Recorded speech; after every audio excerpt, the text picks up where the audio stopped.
क्या आप विश्वास करेंगे कि महाभारत के युद्ध में मारे गए भीष्म पितामह, कर्ण, अभिमन्यु, दुर्योधन, द्रोणाचार्य और हजारों योद्धा एक रात के लिए फिर से जीवित हो गए थे?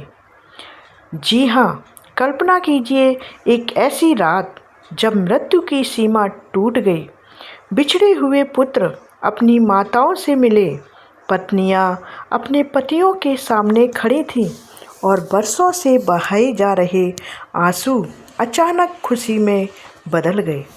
कहा जाता है कि महर्षि वेदव्यास के दिव्य तपोबल से गंगा का जल रहस्यमयी रूप से खुला और उसमें से महाभारत के सभी वीर योद्धा प्रकट होने लगे। उस रात ना कोई शत्रु था, ना कोई युद्ध था और ना कोई वैर था। सिर्फ मिलन था, प्रेम और भावनाओं का सागर था। लेकिन आखिर ऐसा कौन सा चमत्कार हुआ जिसने मृत योद्धाओं को एक रात के लिए वापस लौटा दिया और सूर्योदय होते ही वे सभी कहाँ चले गए? महाभारत की यह रहस्यमयी कथा आपको अंत तक आश्चर्यचकित कर देगी, तो वीडियो को अंत तक जरूर देखिएगा। लाइक कीजिएगा, शेयर कीजिए। ऐसी जानकारी पाने के लिए हमारे चैनल को सब्सक्राइब कर लीजिए, क्योंकि हम ऐसे ही महाभारत के रहस्य लेकर आते हैं। तो चलिए शुरू करते हैं। क्या सचमुच महाभारत के सभी मृत योद्धा एक रात के लिए फिर से जीवित हो गए थे?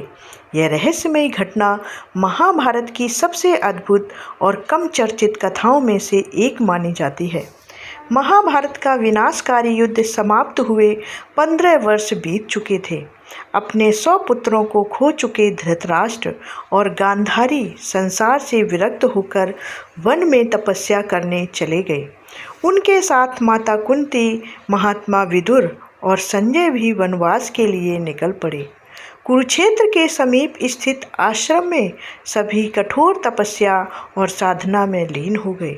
समय बीतता गया, लेकिन युद्ध में खोए हुए अपने प्रियजनों की यादें उनके हृदय से कभी मिट न सकीं। 1 वर्ष बाद धर्मराज युधिष्ठिर के मन में अपने तात धृतराष्ट्र और माता कुंती के दर्शन की तीव्र इच्छा जागी। वे अपने भाइयों द्रौपदी और अनेक नगरवासियों के साथ वन में पहुँचे। वहीं उन्हें पता चला कि महात्मा विदुर घोर तपस्या में लीन है। जब युधिष्ठिर उनसे मिलने गए, तब एक आश्चर्यजनक घटना घटी।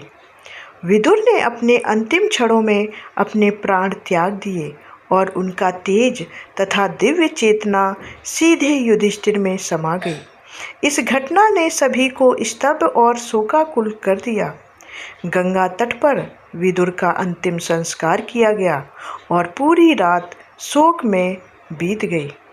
अगले दिन जब महर्षि वेदव्यास आश्रम पहुँचे, तो उन्होंने सभी को सांत्वना दी और कहा कि उनके तपोबल से वे उनकी कोई भी इच्छा पूर्ण कर सकते हैं। यह सुनकर धृतराष्ट्र और गांधारी ने अपने मृत पुत्रों को देखने की इच्छा व्यक्त की। माता कुंती ने कर्ण के दर्शन की कामना की। द्रौपदी ने अपने 5 पुत्रों को देखने की प्रार्थना की और वहां उपस्थित असंख्य विधवाओं ने भी अपने अपने पतियों के एक बार फिर मिलने की इच्छा प्रकट की। महर्षि वेदव्यास ने सभी को रात्रि होने पर गंगा तट पर आने का आदेश दिया।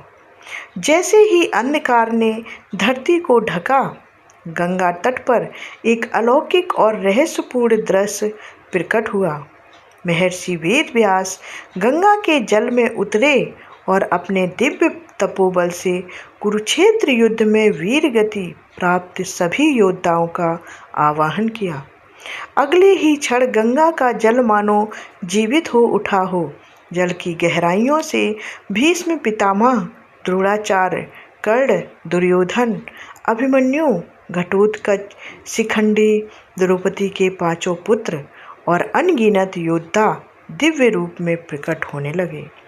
यह दृश्य इतना अद्भुत था कि वहां उपस्थित सभी लोग विस्मय से भर उठे। महर्षि वेदव्यास ने सभी को दिव्य दृष्टि प्रदान की ताकि वे अपने प्रियजनों को स्पष्ट रूप से देख सकें। उस रात न कोई वैर था, न कोई क्रोध था, न कोई युद्ध की कटुता थी।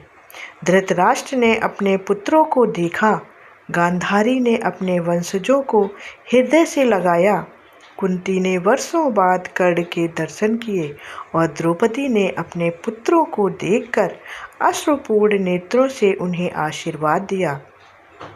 हर ओर मिलन, प्रेम और संतोष का वातावरण था। जिन परिवारों को युद्ध ने हमेशा के लिए बिछेड़ दिया था, उन्हें एक रात के लिए पुनः साथ रहने का दुर्लभ अवसर मिला था। पूरी रात मृत और जीवित परिजन साथ रहे, बातें की और अपने मन की पीड़ा को शांत किया। लेकिन यह चमत्कार केवल एक रात के लिए था। जैसे ही प्रातःकाल सूर्य की पहली किरण पृथ्वी पर पड़ी, सभी योद्धा धीरे धीरे अपने अपने दिव्य लोकों की ओर लौटने लगे। विदा का वह क्षण अत्यंत भावुक था। तब महर्षि वेदव्यास जी ने वहां उपस्थित विधवाओं से कहा कि यदि कोई अपने पति के साथ उनके लोक में जाना चाहती है तो वह गंगा नदी में प्रवेश कर सकती है। अनेक पतिव्रता स्त्रियों ने अपने पतियों का अनुसरण किया और गंगा में प्रवेश कर उनके साथ दिव्य लोकों को प्रस्थान कर गईं। इस प्रकार महाभारत के इतिहास की वह अद्भुत और रहस्यमय रात्रि समाप्त हुई, जिसे आज भी लोग श्रद्धा और विस्मय के साथ स्मरण करते हैं। इसके बाद पांडव लगभग 1 माह तक वन में रहे और फिर हस्तिनापुर लौट आए। 2 वर्ष पश्चात देवर्षि नारद ने उन्हें एक और दुखद समाचार दिया। वन में लगी भयंकर दावानल में धृतराष्ट्र, गांधारी और माता कुंती फंस गए थे। वृद्धावस्था के कारण वे वहां से निकल नहीं सके और उसी अग्नि में उनके शरीर का अंत हो गया। केवल संजय ही उनमें से जीवित बच पाए थे और हिमालय की ओर तपस्या करने चले गए। यह समाचार सुनकर पांडव गहरे शोक में डूब गए और उन्होंने विधि पूर्वक अपने माता पिता का श्राद्ध एवं अंतिम संस्कार कर्म संपन्न किया। इस प्रकार महाभारत की यह रहस्यमयी कथा हमें बताती है कि प्रेम, विरह और मिलन की भावना मृत्यु की सीमाओं को भी एक क्षण के लिए पार कर सकती है। तो महाभारत की यह अद्भुत और रहस्यमयी कथा आपको कैसी लगी? क्या सचमुच महर्षि वेदव्यास के तपोबल से मृत योद्धाओं का अपने परिजनों से मिलन हुआ था? अपनी राय हमें कमेंट करके ज़रूर बताएं। ऐसी ही रहस्यमयी, पौराणिक और रोचक महाभारत की कथाओं के लिए वीडियो को लाइक ज़रूर करें और चैनल को सब्सक्राइब कर लें। मिलते हैं अगले वीडियो में, तब तक के लिए जय श्री कृष्ण। धन्यवाद।